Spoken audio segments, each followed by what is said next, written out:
Eventually, by 1988, Japanese Americans were granted redress and reparations after years of work by young Japanese American attorneys and civil rights activists.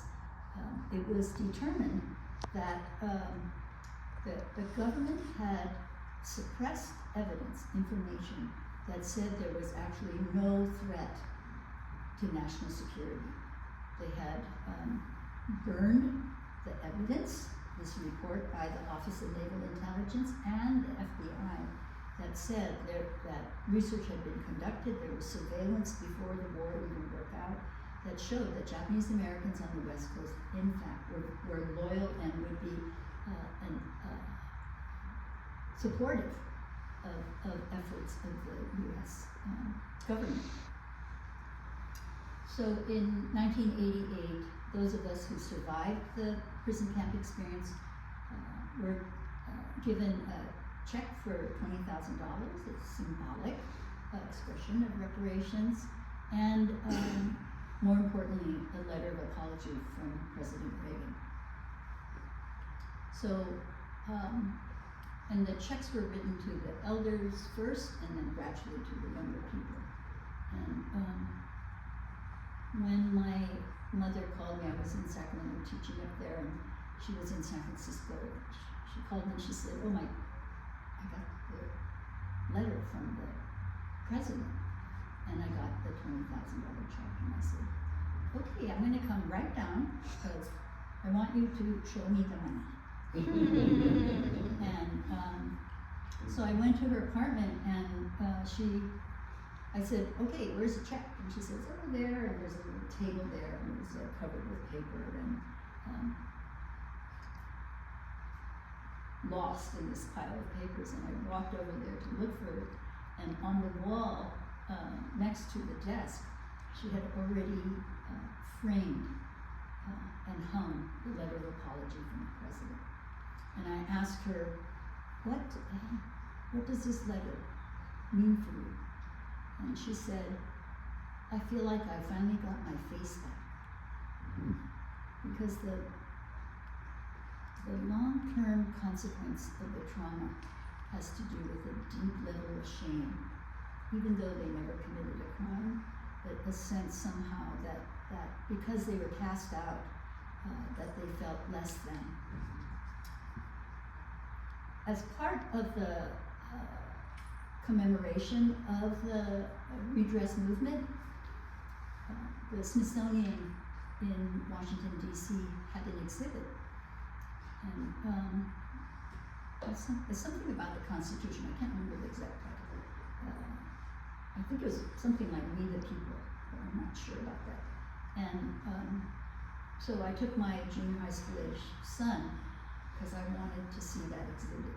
And we stopped first at the Vietnam War Memorial, just very moving, on the granite wall, the names of all those young men who had died in the Vietnam War were engraved on the wall. And I stood there crying, thinking about just the tragedy of war.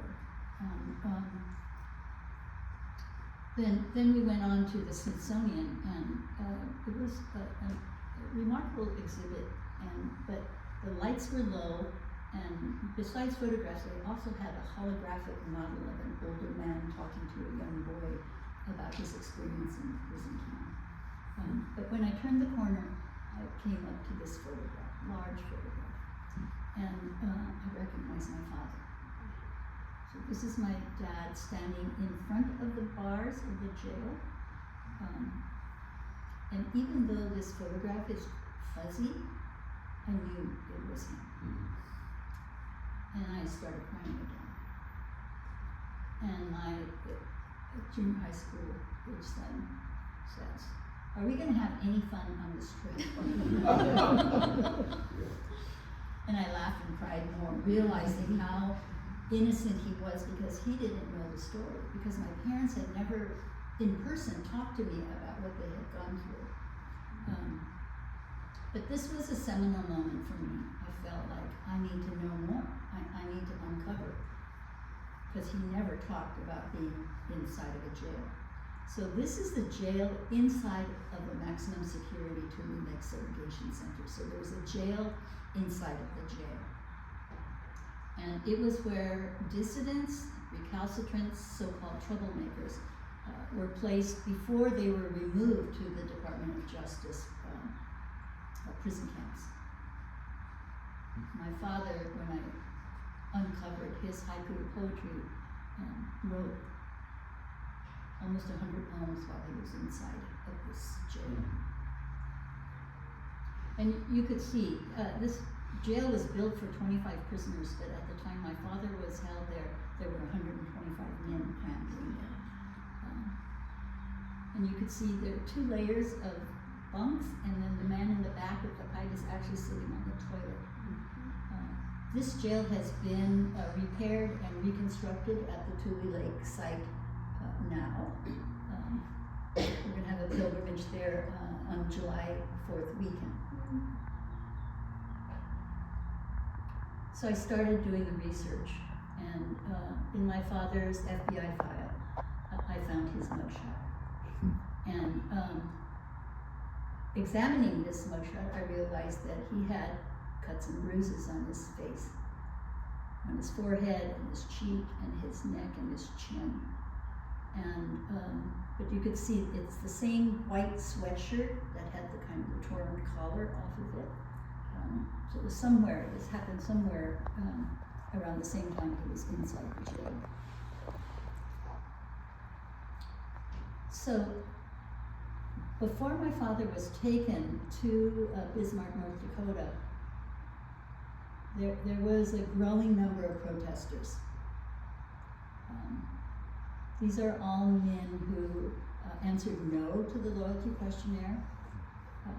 They didn't have any actual contact with Japan. They weren't funded by the Japanese government. These were men who had, through their protests, gained some sense of personal dignity. And so they would get up early in the morning and march around Tule Lake. They had a bugle boy that would sound the bugle, and they had chants that went along with their marches. And they were viewed as a threat by the authorities there. And my father, out of despair, and anticipating the possibility that he is now going to be deported to Japan, he was a member of this group.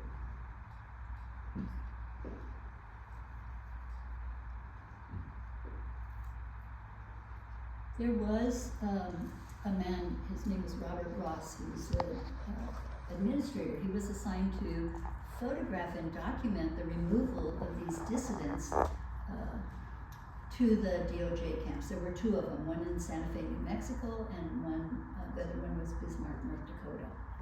And so they were transferred from inside of the jail. You could see the jail bars on the left-hand side, to trains that were going to remove them from their families. So now they've been held there for several days, and then they're going to be placed on a train and sent to Santa Fe or Bismarck, North Dakota. And recently, these photos have been around for a while, but a colleague of mine discovered the set of photos that Robert Ross had actually made notes on the back of. He was sympathetic to the men held here, and Robert Ross's son lives in Oakland, California. We tracked him down. I spent an evening with him last night.